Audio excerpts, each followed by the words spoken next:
Nous sommes donc ce matin avec une sportive très engagée en ligne avec nous, la boxeuse française la plus médaillée, 10 fois championne de France, vice-championne olympique à Rio en 2016. Sarah Ouramoun, bonjour. Bonjour. Alors vous avez arrêté la compétition, tout le monde le sait, le haut niveau, mais vous ne vous êtes jamais arrêté de boxer. Vous êtes vice-présidente de la Fédé, conseillère au comité olympique, directrice des 2 clubs de boxe. Vous n'arrêtez aucun combat. D'où ça vous vient toute cette énergie? J'ai toujours été un peu comme ça, accumuler plusieurs casquettes. Je crois que j'ai besoin d'avoir plein de projets, les réaliser, rencontrer plein de personnes. Vraiment, je prends énormément de plaisir à avoir à la fois des engagements dans le mouvement sportif, dans la politique de la ville, et puis avoir des projets associatifs dans lesquels je m'épanouis pleinement. Et vous vous épanouissez autant? Enfin, je veux dire, le ring, l'adrénaline, la compétition, ça ne vous manque à aucun moment? Non, ça me manque pas plus que ça parce que je suis allée au bout de mes projets sportifs Mmh. et donc ça m'a permis d'arrêter ma carrière de boxeuse très sereinement. Alors hors du ring désormais, mais jamais très loin, vous dirigez 2 clubs, de boxe, indoor d'ailleurs. C'est l'inclusion désormais, l'insertion, l'éducation par la boxe. Concrètement, ça se traduit comment dans vos clubs? En fait, on a un accompagnement qui se fait autour de 3 axes. Il y a tout ce qui est autour de la citoyenneté et de l'engagement, la culture du sport et l'orientation scolaire. En termes d'engagement citoyen, on leur propose des formations aux premiers secours. On les initie à des missions de bénévolat en interne, mais aussi auprès d'autres associations, des ONG. Et on les sensibilise à la possibilité de poursuivre leur engagement à travers, par exemple, du volontariat européen ou des services civiques. On leur propose tout un tas de formations de juges, arbitres de boxe, d'assistants coach, et on les forme à un module qu'on a appelé Changemaker. C'est des modules d'intervention dans les écoles, donc ils interviennent en autonomie sur des thématiques sociétales. Ça peut être le harcèlement scolaire, le racisme, l'antisémitisme. Des valeurs, et aussi, des fondements, la mixité sociale, l'égalité homme-femme. Vous le dites, hein, d'ailleurs pour, et dans le monde de la boxe d'autant plus, nous les femmes, les filles, on ne doit plus être des bêtes curieuses. Exactement, c'est vrai que ça a bien évolué entre le moment où j'ai commencé la boxe et elle était interdite aux femmes et aujourd'hui.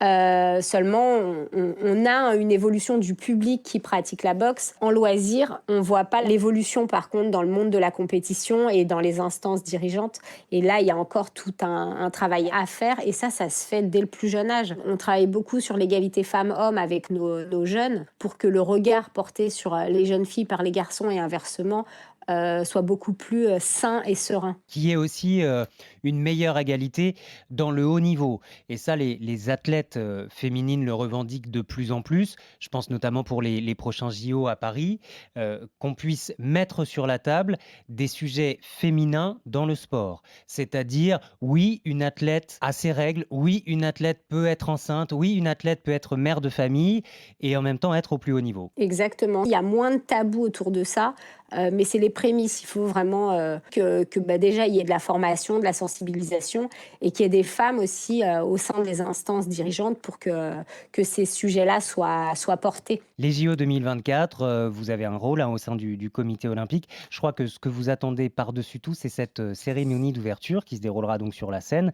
Pourquoi vous l'attendez? Parce que ça va être un moment unique, assez magique. Le projet est très, très ambitieux. Cette cérémonie, c'est aussi le commencement. On attend de l'héritage des Jeux, on attend un développement de la culture, de l'urbanisme, des aménagements, des équipements sportifs, de l'emploi, enfin voilà. En même temps, ça va être un moment de fête, de rassemblement. Je déclare ouverts les Jeux olympiques de Paris, 33e olympiade de l'ère moderne. C'est pas moi qui vais dire cela en 2024, c'est le prochain président de la République ou la prochaine présidente. Il y a eu cette tribune cette semaine, une cinquantaine de sportifs pour dire non à Marine Le Pen, non à l'extrême droite, et vous l'avez signé, Sarah Ouramoun. Pourquoi l'avoir Oui. signé? J'ai voulu la signer pour le sport, pour les familles que je côtoie au quotidien dans mes salles de sport, pour des familles en difficulté qui ont peur aussi de voir Marine Le Pen au pouvoir. Moi, je défends des valeurs d'égalité, d'inclusion, de fraternité. Et le fait de juste d'imaginer Marine Le Pen ouvrir cette cérémonie, c'est assez effrayant. Je mesure bien la gravité du moment et c'est aussi pour ça que j'ai accepté de signer de cette tribune pour faire barrage à l'extrême droite. Parce que vous avez 40 ans, donc il y a 20 ans, en 2002, vous aviez 20 ans, vous faites partie de cette jeunesse qui a combattu Jean-Marine Le Pen.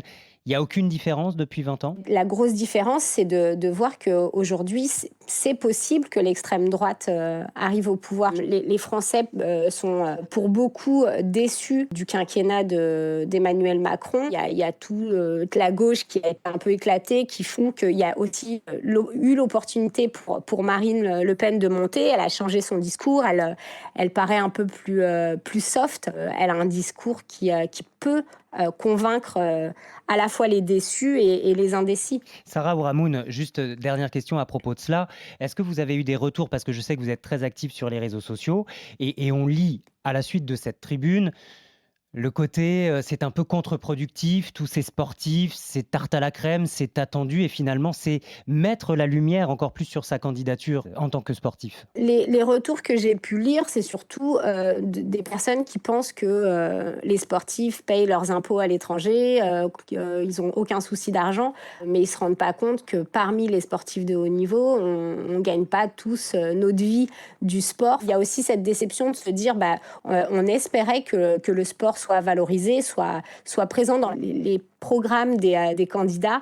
Ça l'a très peu été, mais aujourd'hui, il y a cette nécessité de faire barrage et c'est aussi pour ça qu'on s'engage parce que on a peur. Et merci de vous être exprimé, y compris là-dessus, parce que je le signale, parmi cette cinquantaine de sportifs, beaucoup ont signé, donc 50, mais assez peu ont accepté ensuite de répondre à quelques questions à la télé ou à la radio. Merci Sarah Ouramoun d'avoir été avec nous ce matin sur RMC.